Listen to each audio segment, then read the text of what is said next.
Good morning बच्चों। आज हम आपको क्लास 10th हिंदी पार्ट 10 मजदूरी और प्रेम पढ़ाएंगे। इसके लेखक का नाम है सरदार फूल सिंह।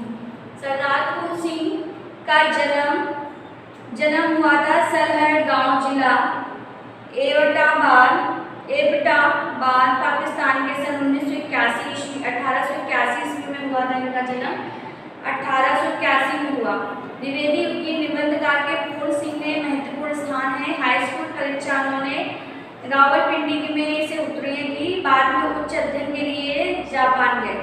निबंधों ने उपदेशात्मकता के साथ साथ मानवीय आदर्शों की गंध भी मिलती है।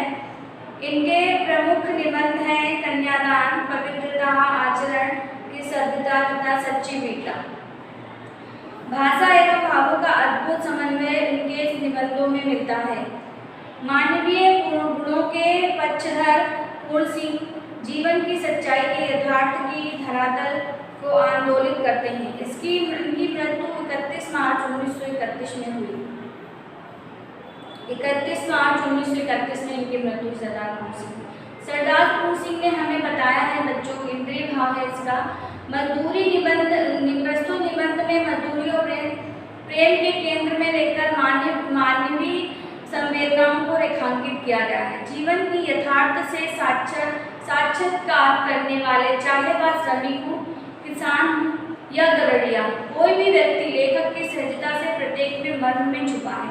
मतलब उनका ये कहना है, लेखक ने हमें ये बताया है चैप्टर से कि जीवन का यथार्थ मतलब साक्षात्कार, अपने आप से मिलना। आप साक्षात्कार माने अपने को ही अपने से मिलना करने वाला, चाहे वह श्रमिक हो, अपने को अपने से मिलाना, चाहे वो श्रमिक हो या मेहनत करके खाता हो, या किसान हो, या खेती करता हो, या गरड़िया हो, या भेड़ चराता हो। व्यक्ति लेखक की सहजता का प्रत्येक मर्म में छुपा है। मतलब उसकी जो अंतर मन में कोमलता है, अपनापन है, वो क्या है, अपने मर्म में, उसके मन में छुपा हुआ है। श्रम की साधना में रत, सुख, दुख, संघर्ष, परिणति अथवा पूर्ति और खुशी रंज की गंभीरता की से आत्मसात करते हुए उनकी अनुभूतियों को प्रभावशाली चित्रण है। लेखक ने लोक हितों के सर्वोपरि मानते हुए श्रम की महत्ता भली भांति प्रतिपादित की है।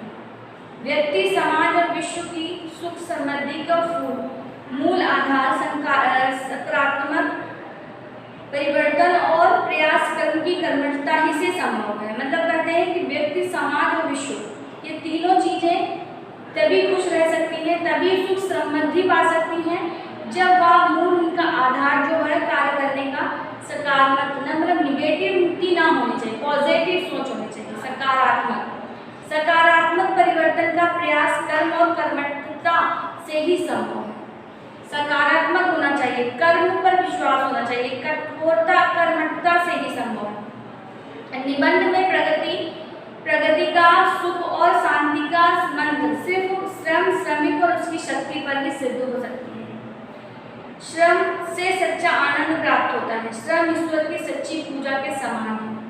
श्रम चाहे खेती का हो, ईंट का हो, पत्थर का हो, लकड़ी का हो या लोहे के, संपूर्ण श्रम कभी महात्मा, योगी या विद्वान की साधना से कम नहीं होता। ठीक है, तो कहते हैं श्रम चाहे खेती का हो, वो खेत में काम करता हो, या ईंट पत्थर ढोता हो, या लकड़ी का काम करता हो, या लोहे का, या किसी भी महात्मा, योगी या विद्वान साधना से कम नहीं। मतलब लेकिन इन सारी चीजों का ये काम एक महात्मा, योगी और विद्वान की साधना से कोई कम नहीं है, उनकी बराबर का ही है। ये लोग काम करते हैं, मजदूर हैं, तो इसका मतलब नहीं कि ये मेहनत हमसे ज़्यादा करते हैं। विद्वान सा जितनी ये करते हैं उससे ज़्यादा कहीं ये मेहनत करते हैं। तो ये बताया। अब इन्होंने बताया है हल चलाने वाले का जीवन, मतलब किसान का जीवन। किसान का जीवन कैसा होता है? इन्होंने कहा हल चलाने और भेड़ चराने वाले प्रायः स्वभाव से ही साधु होते हैं। मतलब हल चलाने वाले और भेड़ चराने वाले, मतलब गरड़िया और किसान स्वभाव से साधु होते हैं, मतलब बहुत शांत स्वभाव के होते हैं। उनके मन में कोई छल कपट नहीं होता, हमेशा प्रेम रहता है। हल चलाने वाले उनके शरीर का हवन किया करते हैं। हल चलाने वाले ना धूप देखते हैं, ना छाँव देखते हैं, ना बरसात देखते हैं, सिर्फ अपना काम देखते हैं, अपने काम के प्रति लगनशील रहते हैं और वो काम करते रहते हैं। उनका शरीर जो होता है वो अग्नि, इतनी भीषण ग्रीष्म, मतलब मतलब गर्मी की इतनी तपन भरी अग्नि पे जलता है। खेत उसकी हवनशाला है, मतलब खेतों में, मतलब खेत जो है उसका क्या हवनशाला है, और हवन कुंड की ज्वालाएं किरणें, और जो उससे जलाती है वो कौन है, मतलब सूरज की किरणें चावल के लंबे और सफेद दानों के रूप में निकलती हैं। गेहूं के लाल लाल दाने अग्नि की चिंगारियों की डालियों से हैं, मतलब वो कहते हैं कि वो जो सूरज की किरणें भाती हैं उनके किस तरह जलाते हैं, जैसे चावल के दाने इस तरह से वो निकलती हैं उभर उभर कर, और गेहूं के लाल लाल दाने वो क्या है, चिंगारियाँ। अब सब कभी अनार के फूल के फल दिखता है तब मुझे बाग के माली की रुधिर याद आती है। जब मैं कभी अनार के फूल का और फल देखता हूँ तो मुझे किसकी याद आती है, बाग के माली की रुधिर याद आती है। मैं रोने लगता हूँ, मुझे उनकी याद आते आते मेरे आंखों में आंसू आ जाते हैं। उनकी मेहनत के कण जमीन में गिरकर उग हुए हैं, जो उनकी पसीने की एक एक बूंद है, उनकी मेहनत है, वो उनके अनाज के रूप में निकली हुई है। कहते हैं कि ब्रह्माहुति में जगत पैदा होता है, अन्न पैदा करने के लिए किसान ही ब्रह्मा के समान है। मतलब कहता है कि ब्रह्मा ने आहुति दी तो ये जगत का निर्माण हुआ या जगत पैदा हुआ। उसी प्रकार किसान का भी है, किसान को भी ब्रह्मा के समान माना गया है, क्योंकि वो अगर अन्न धरती पर अन्न के दाने ना डाले तो अन्न कहाँ से पैदा होगा।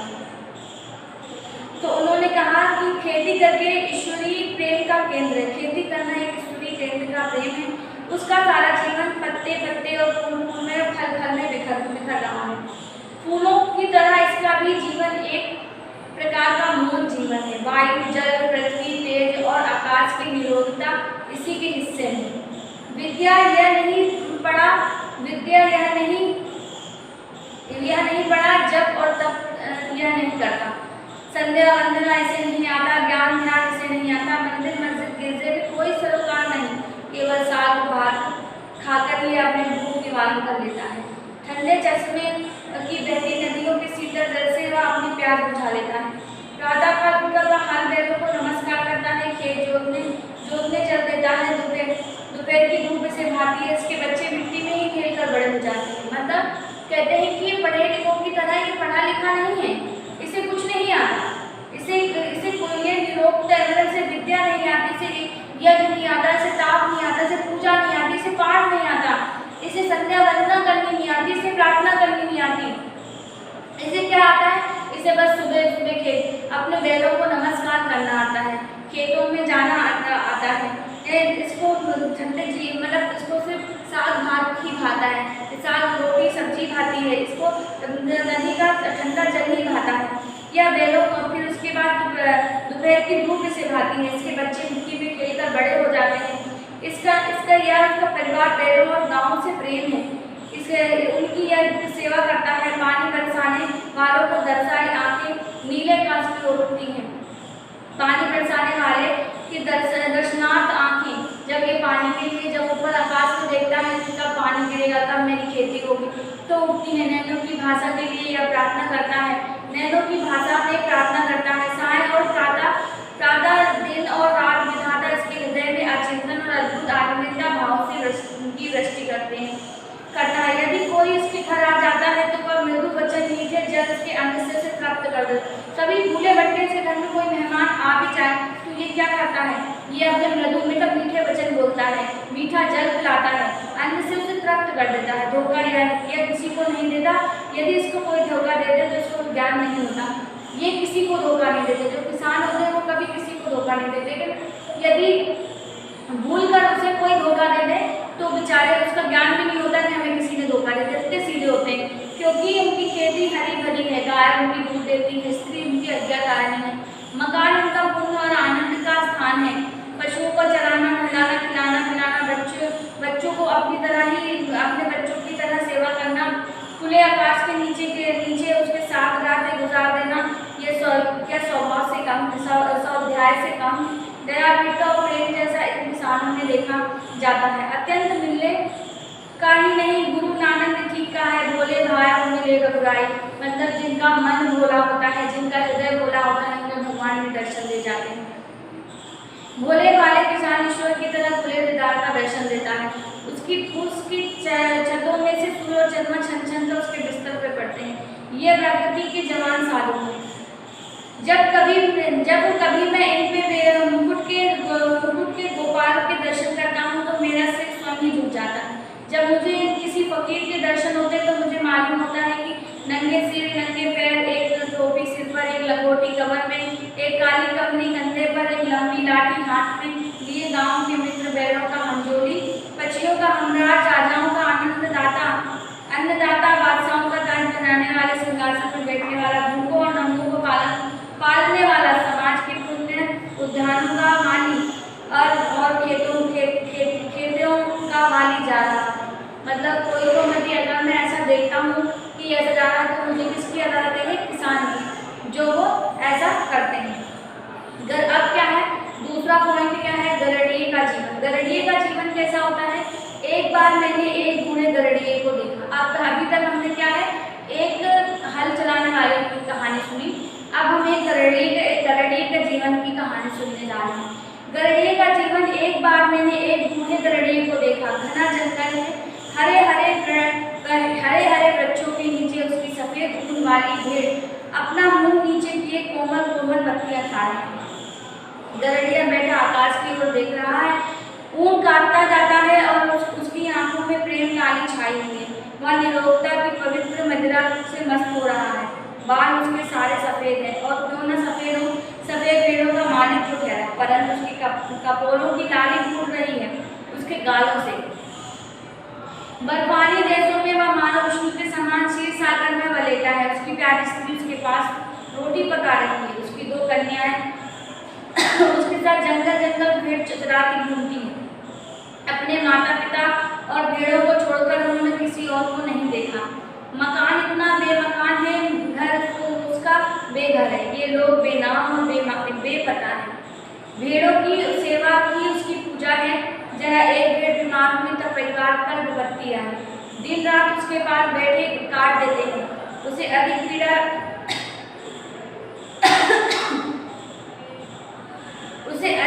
हुई तो इन सब की आंखें सुन्न होकर आकाश की किसी को देखने लग गई। पता नहीं ये किसे बुलाती है। हाथ जोड़ने के लिए फुर्सत नहीं, पर हाँ, इन सब की आंखें किसी की आगे शब्द रहे संकल्प रहित मौन प्रार्थना में खुली हैं। 2 रातें इसी तरह गुजर गई। मतलब कब? जब उनकी कोई भी एक भेड़ बीमार हो जाती है तो वो अपनी पूरी रातें ऐसे ही उनकी सेवा में गुजार देते हैं और भगवान की तरफ देखते रहते हैं कि मेरी भेड़ कब ठीक हो जाएगी। मानव प्राकृतिक और जब उनकी भेड़ अच्छी हो जाती है तो घर मंगल हो रहा है। सारा परिवार मिलकर गा रहा है। इतने में नीले आकाश के बादल गिरे और झमझम बरसने लगे। रंग रंग कितने नाच रही है। पिता को ऐसा सुखी देख दोनों कन्याओं ने एक दूसरे के हाथ पकड़कर पहाड़ी राग अलापना आरंभ कर दिया। साथ ही धम धम नाच की उन्होंने धूम मचा दी। मेरी आंखों के सामने ब्रह्मानंद के समा बांध दिया। मेरे पास मेरा भाई खड़ा था। मैंने उससे कहा, भाई अब मुझे भी भेड़ दे दो। ऐसे ही मूक जीवन ही मेरा ही कल्याण होगा। विद्या को भूल जाऊं तो अच्छा है, मेरी पुस्तकें खो जाएं तो उत्तम है। ऐसा होने से कदाचित इन वनवासी परिवारों की तरह मेरे दिल नेत्र खुल जाए और ईश्वरी झलक कर सकूं। उन्होंने कहा, यदि मेरी पुस्तकें खो जाएं तो उत्तम है, मैं सबको भूल जाऊं, मैं विद्या को भूल जाऊं तो ठीक है, लेकिन मुझे अगर ऐसे रहकर मुझे ईश्वर के दर्शन हो जाते हैं तो ये मेरे लिए सबसे सौभाग्य की बात है। चंद्र और सूर्य की विस्मत ज्योति में जो वेदगान हो रहा है, इसे ही गरड़िया और कन्याओं की तरह से सुने तो न सकूं, परंतु कदाचित प्रत्यक्ष देख सकूं।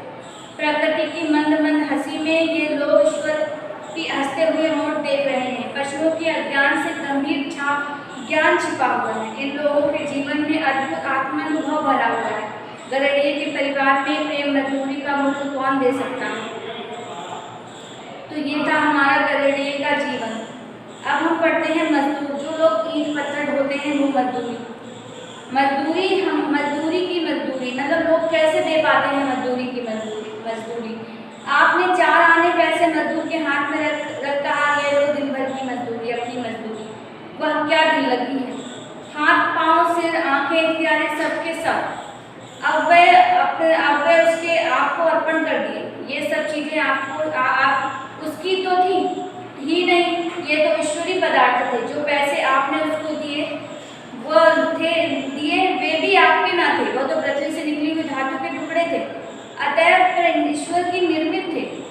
मजदूरी का ऋण तो परस्पर प्रेम और सेवा से चुकता होता है, अन्न धन देने से नहीं।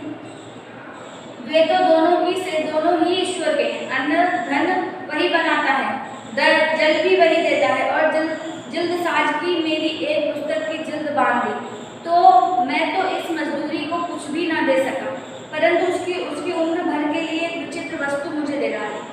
अब कभी मेरे एक पुस्तक का उठाया मेरे हाथ जिल्द साज के हाथ पर जा पड़े। पुस्तक देखते ही मुझे जिल्द साज याद आ जाता है और मेरा आमरण मित्र हो गया है। पुस्तक हाथ में आते ही मेरे अंतकाल की रोज भरत मिलाप सा समा बांध जाता है। मतलब इनका ये कहते हैं कि हम क्या दे सकते हैं, किसी भी मजदूर की मजदूरी क्या दे पाएंगे। हमने मेरी औकात क्या है किसी की मजदूरी देना, किसी की चीज़ देना। ये तो सब ईश्वर की है। मैं ईश्वर का ही चीज़ ईश्वर को मतलब दूसरे को दे रही हूँ, तो इसमें मेरा क्या है? मैंने क्या दिया? ये तो सब ईश्वर ने दिया, पैसा धन अनाज, ये तो सब ईश्वर ने दिया। मैंने क्या दिया? जल। ये तो सब हमारे अंदर एक आत्मता है, प्रेम है, बस वही दे सकता हूँ। इसी तरह राइटर कहता है, लेखक कहता है कि मैंने अपनी किताब में एक जिल्दसाजी करवाई, मतलब पुस्तक पर एक लगवाया, जिल्दसाजी करवाई, लेकिन मैं उसकी कुछ भी उसकी कीमत ना दे सका उसे कराने की। लेकिन वो हमेशा मैं उसे अपने पास रखता हूँ तो मुझे उसकी याद आ जाती है। वो मेरा हमजोली बन गया, मेरा दोस्त बन गया है। मतलब इस तरह से लेखक ने कहा है। अब देखिए प्रेम मजदूरी। अब प्रेम मजदूरी, ये मजदूरी की मजदूरी थी, अब प्रेम मजदूरी। प्रेम मजदूरी, मुझे तो मनुष्य के हाथ में बने हुए कामों की उतनी प्रेममय पवित्र आत्मा की सुगंध आती है। राफेल आदि के विचित्र चित्रों में उसकी कला कुशलता को देख उसकी इतनी सदियों के बाद भी उनके अंतराल के सारे भाव का अनुभव होने लगता है। केवल चित्र का ही नहीं, दर्शन नहीं, किंतु साथ ही उससे छिपी हुई चित्रकार की आत्मा तक के दर्शन हो जाते हैं।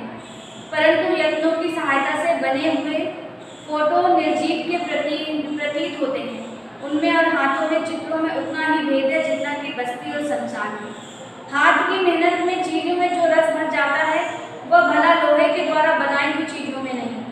जिस आलू को मैं स्वयं बोता हूँ और स्वयं पानी देता हूँ, इसके इर्द गिर्द की घास पात खोदकर मैं साफ करता हूँ, उस आलू में जो रस मुझे आता है वह टीन के बंद किए हुए अचार मुरब्बे में नहीं आता। मेरा विश्वास जिस चीज के मनुष्य को प्यारे हाथ लगते हैं उसके हृदय का प्रेम और मन की पवित्रता शून्य रूप में मिल जाती है और उसे जिससे मुर्दे का जिंदा करने की शक्ति आ जाती है। होटल के बने हुए भोजन यहाँ नीरस होते हैं क्योंकि वहाँ मनुष्य मशीन बना दिया जाता है। उन्होंने कहा मनुष्य अपने हाथ से कोई चीज को पैदा करता है, उगाता है, पैदा करता फिर खाता है, तो उस चीज में जो रस होता है, जो स्वाद होता है, वो किसी और चीज में नहीं। कितना भी आदमी बाहर का चीज खा ले, कितने भी मुरब्बे ले आए बाजार से बने बनाए, लेकिन वो स्वाद नहीं मिलता जो आदमी अपनी मेहनत करके खाता है, जो खुद वो प्रोसेस करता है, वो क्रिया करता है, तो फिर उसके बाद उसे जो स्वाद आता है वो खाने में, वो वाकई उस चीज में नहीं आता जो उसे वो चाहता है। ठीक है, जिस प्रकार करते हैं। और होटलों में भी आदमी काम करता है, बनाता है, लेकिन होटलों में आदमी को मशीन की तरह काम करवाते हैं। लगातार बेचारों को प्यार नहीं, वो काम में प्यार नहीं कर पाते, काम से प्रेम नहीं कर पाते, प्रेम से नहीं कर पाते, क्योंकि उन्हें लगातार कंटिन्यूशन पे वो काम करना पड़ता है, लगातार वो काम को करते हैं, इसलिए वो मज़ा नहीं आ पाता क्योंकि वो मशीन की तरह उनसे काम करवाया जाता है। अब उसके मजदूरी और कला, आदमियों की तिजारत करना मूर्खों का काम है। सोने और लोहे के बदले मनुष्य को बेचना मना है। आजकल भाव की कला का दाम तो हज़ारों रुपया है, परंतु मनुष्य कौड़ी की 100 बिकते हैं। मतलब कहते हैं आदमियों की तिजारत करना मूर्खों का काम है। तिजारत मतलब उनको आदमियों की बेकदरी करना, उनका व्यापार करना, आदमियों का व्यापार करना, तिजारत मीन्स व्यापार, आदमियों का व्यापार करना मूर्खों का काम है। सोने और लोहे के बदले मनुष्य को बेचना मना है। आजकल भाव की कलों को दामों में हजारों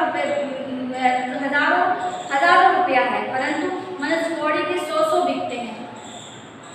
मतलब कहते हैं आजकल सोने चांदियों के दाम इतने ऊंचे हैं, और लेकिन आदमियों के क्या दाम है, इंसानों का क्या दाम है, कौड़ियों के भाव बिकते हैं, 100 कौड़ियों के भाव बिकते हैं बेचारे। सोने और चांदी की प्राप्ति से जीवन का आनंद नहीं मिल सकता। सच्चा आनंद तो मुझे मेरे काम से मिलता है। मुझे अपना काम मिल जाए तो फिर स्वर्ग प्राप्ति या इच्छा नहीं। मनुष्य पूजा ही सच्ची ईश्वर पूजा है। आज से हम अपने ईश्वर की तलाश मंदिर, मस्जिद, गिरजा, पोथी में ना करेंगे। अब तो यही इरादा है कि मनुष्य को अनमोल आत्मा से ईश्वर के दर्शन करेंगे। मतलब हमें इससे, आज हम सोने चांदी के वस्तु आभूषण पहनकर बड़े खुश होते हैं। आज हमें लगता है कि हमने दुनिया का आनंद पा लिया, लेकिन ये गलत है। आजकल इंसान को नहीं समझता, लेकिन आज से हम इंसान को समझेंगे। आज इंसान से प्रेम करेंगे। आज अपने हाथ से जो काम में आनंद आता है वो सोने चांदियों के में नहीं। आज हम पूरे दिन मेहनत करते हैं और हमें शाम को जब पैसे मिलते हैं तो वो खुशी, मुझे कोई चीज़ वो सोने चांदी की चीज़ें भी नहीं दे सकती। लेखक कहता है हम लोगों को तलाश करते हैं मंदिर, गुरुद्वारे, गिरजाघर में, पोथी में ना करेंगे। अब हम इरादा है कि मनुष्य को अनुभव आत्मा ईश्वर के दर्शन करेंगे। यही आर्ट है, यही धर्म है। मनुष्य के हाथ से ही ईश्वर के दर्शन कराने वाले निकलते हैं। बिना काम, बिना मजदूरी, बिना हाथ की कला कौशल के विचार और चिंतन किस काम के। जिन देशों में हाथ और मुंह पर मजदूरी की धूल नहीं पड़ने वाली, वे धर्म और कला कौशल में कभी उन्नति नहीं कर सकते। यही आसन ईश्वर प्राप्ति करा सकते हैं, जिनसे जोतने, बोने, काटने और मजदूरी का काम किया जाता है। लकड़ी, ईंट और पत्थर की मूर्तिमान करने वाले लोहार, बड़े बीमार तथा किसान आदि वैसे ही पुरुष हैं जैसे कि कवि, महात्मा और योगी आदि। आप देखिए, उन्होंने कहा कि अभी हमने आपसे पढ़ाया मजदूरी और कला, अब हम आपको पढ़ा रहे हैं मजदूरी और फकीरी। मजदूर और फकीरी का भी बहुत बड़ा महत्व थोड़ा नहीं। मजदूरी और फकीर मनुष्य के विकास के लिए परम आवश्यक है। बिना मजदूरी किसी फकीरी की उच्च भाव स्थिति हो जाती है। फकीरी तो उसके अपने आसन से गिर जाती है, बुद्धि बासी पड़ जाती है। बासी चीज़ें अच्छी नहीं होती। कितने भी उम्र भर बासी बुद्धि को बासी फकीरी में मग्न रहते हैं, परंतु इन तरह मग्न होना किस काम का। हवा चल रही है, जल बह रहा है, बादल बरस रहा है, पंछी नहाने हैं, फूल खिल रहा है, घास नई, पेड़ पर नए पत्ते नए, मनुष्य की बुद्धि और फकीर ही बासी। ऐसा दृश्य तभी तक रहता है जब तक बिस्तर में पड़े मनुष्य प्रभात का आलस सुख मानता है। बिस्तर में उठकर जरा बाग की सैर करो, बाग की सुगंध लो, ठंडी वायु का भ्रमण करो, वृक्षों के कोमल पल्लवों के दर्शन करो, नृत्य देखो, तो पता लगे कि प्रभात समय जागना बुद्धि और अंतःकरण का तरोताजा करना है, और बिस्तर में पड़े रहना उन्हीं बासी कर देना है। निकट में बैठे हुए चिंतन करते रहना अथवा बिना काम किसी शुद्ध विचार का दावा करना मानो सोते सोते खर्राटे मारना है। उन्होंने कहा कि अगर बुद्धि बासी है आपकी, तो आपकी सोच भी बासी है, शिथिल है, आपकी इंद्रियां शिथिल हैं, आप कुछ नहीं सोच सकते। और आपको ये सारी चीज़ें, अगर आपको ताज़ा रखनी है, आपको प्राकृतिक सौंदर्य देखना है, तो आपको सुबह उठना पड़ेगा। अगर आपको बिस्तर पे पड़े आलस करना है, या जीवन आलस के समान जीना है, तो आप बासी ही रहोगे। आप इस सुंदरता मनमोहक दृश्यों को नहीं देख पाओगे। इसमें निसंदेह नहीं कि इस साल के गुलाब के फूल में वैसे ही हैं जैसे पिछले साल के थे, परंतु इस साल वाले ताजे हैं, इसकी डाली नई है, इसकी सुगंध भी इन्हीं की अपनी है। जीवन के नियम नहीं पलटते, वे सदा एक ही रहते हैं, परंतु मजदूरी करने से मजदूर को एक नया ताजा खुदा नजर आने लगता है। मजदूर के अनाथ आत्मा और अनाश्रित जीवन की बोली सीखो, फिर देखोगे कि तुम्हारा यही साधारण जीवन ईश्वरीय भजन हो गया। मतलब अगर तुम जीवन को नहीं जीना चाहते या जीवन को नहीं जानना चाहते, तो निसंदेह नहीं, साथ में गुलाब के फूल वैसे ही हैं जैसे पिछले साल के थे। तुम्हें लगेगा कि अरे वही तो गुलाब के फूल जो हमें हर साल खुलते हैं, वही तो आ गए, इनमें क्या नया है, ये तो वो वैसे ताजे थे, वो भी अभी ताजे। मतलब तुम उसमें खुदा को नजर नहीं, ईश्वर को नहीं देख पाओगे उन सारी चीज़ों में। यदि तुम्हारे मन में ये भरा है तो कि अरे इसमें क्या अनोखा है, तो तुम ईश्वर के दर्शन नहीं कर सकते। मजदूरी और तो मजदूरी तो मनुष्य की समष्टि रूप में वृष्टि रूप परिणाम है। आत्मा रूपी धातु के गढ़े हुए सिक्के का नकदी बयान है जो मनुष्य की आत्माओं को खोदने के वास्ते दिया गया था। सच्ची मित्रता ही तो ईश्वर देश सेवा है जिससे मनुष्य के हृदय पर सच्चा राज्य हो सकता है। जाति पाति रूप रंग नाम धाम और बाप दादे का नाम पूछे बिना ही अपने आप को किसी के हवाले कर देना प्रेम धर्म का तत्व है। जिस समाज में इस तरह के प्रेम धर्म का राज्य होता है उसका हर किसी के बिना उसका नाम धाम पूछ ही पहचाने, क्योंकि पूछने वाले को ही कुल और उसकी जात वहाँ वही होती है जिससे कि वह मिलता है। समाज में पालन करने वाली दूध की धारा कहते हैं अगर आपकी कोई पूछ है तो आपकी पूछ आपके नाम से, आपकी इज्जत से, आपके दादा परदादाओं से, आपकी शान शौकत से नहीं है, आपकी कुल से, आपकी जाति से। एक दिन गुरु नानक यात्रा करते करते भाई लालो नाम के एक बड़ई के घर ठहरे। उस गांव में भागो नामक रईस बड़ा मालदार था। एक दिन भागो के घर ब्रह्म भोज था। दूर दूर तक साधु आए हुए थे। गुरु नानक का आगमन सुनकर भागो ने उन्हें भी निमंत्रण भेजा। गुरु ने भागो का अन्न खाते में से इनकार कर दिया। इस बात से भागो को बड़ा क्रोध आया। उसने गुरु नानक को बलपूर्वक पकड़ मंगवाया और उससे पूछा आप मेरे यहाँ अन्न क्यों नहीं ग्रहण करते हैं? गुरुदेव ने उत्तर दिया भागो आपने मन घर का हलवा पूरी ले आओ तो हम इसका कारण बताते हैं। वह हलवा पूरी लाया तो गुरु नानक ने लालो के घर से एक मोटे अन्न की रोटी मंगवाई। भागो ने हलवा पूरी उन्होंने एक हाथ से और भाई लालो की मोटी रोटी दूसरे हाथ में लेकर दोनों का जो दबाया तो एक में लहू डबका और दूसरे में दूध की धारा निकली। बाबा नानक ने यही उद्देश्य था। जो धारा भाई लालो की मोटी रोटी की निकली थी वही समाज का पालन करने वाली दूध की धारा। तो यही धारा शिवाजी की जटाओं से और वही धारा मजदूर की उंगलियों से निकलती है। मजदूर करने से हृदय पवित्र होता है और संकल्प दिव्य लोकांतर से विचलते हैं। हाथ की मजदूरी से ही सच्चे ऐश्वर्य की उन्नति होती है। वो कहते हैं भले तुम कितने भी साधुओं की रक्षा कर लो, कितने भी साधुओं को खिला लो, कितना भी धर्म पुण्य कमा लो, लेकिन होना क्या है?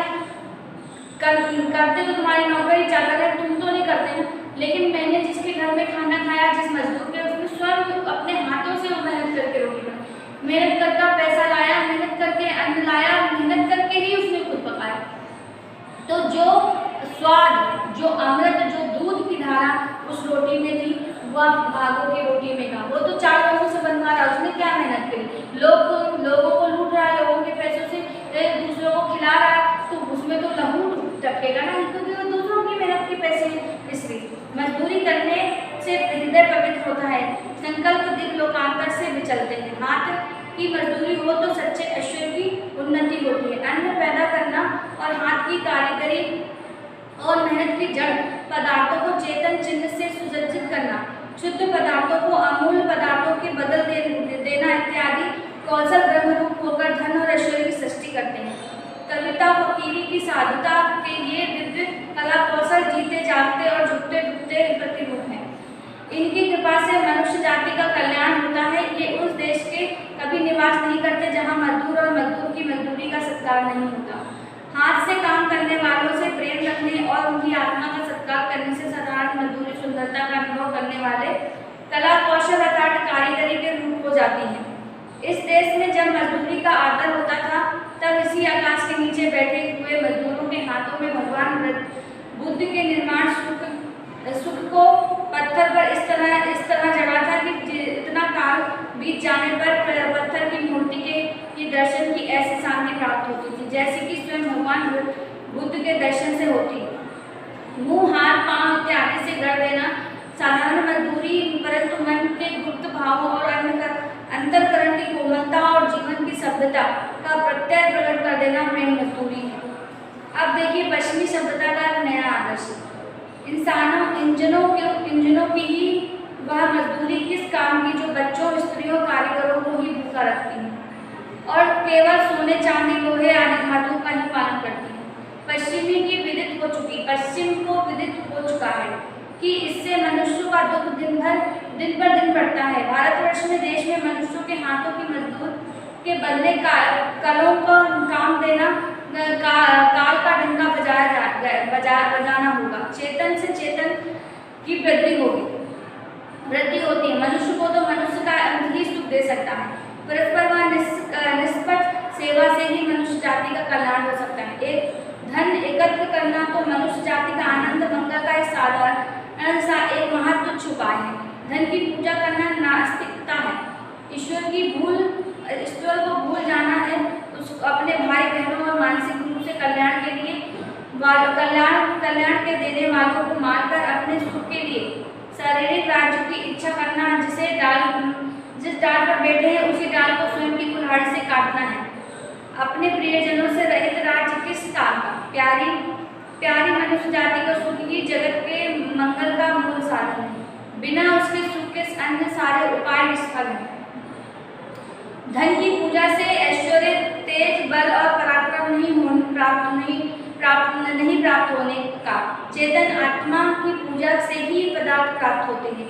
चेतन पूजा से ही मनुष्य का कल्याण हो सकता है। समाज में पालन करने वाली दूध की धारा जब मनुष्य को प्रेम में हृदय निष्कपट मन और मित्रतापूर्ण नेत्रों से निकलकर बहती है, तब वही जगत के सुख के खेतों को हरा भरा और प्रफुल्लित करती है और वही उसमें प्रेम भी लगाती है। आओ यदि हो सके तो टोकरी उठाकर कुदाली हाथ में ले, मिट्टी खोदें और फिर हाथ से उसे प्याले बनाएं।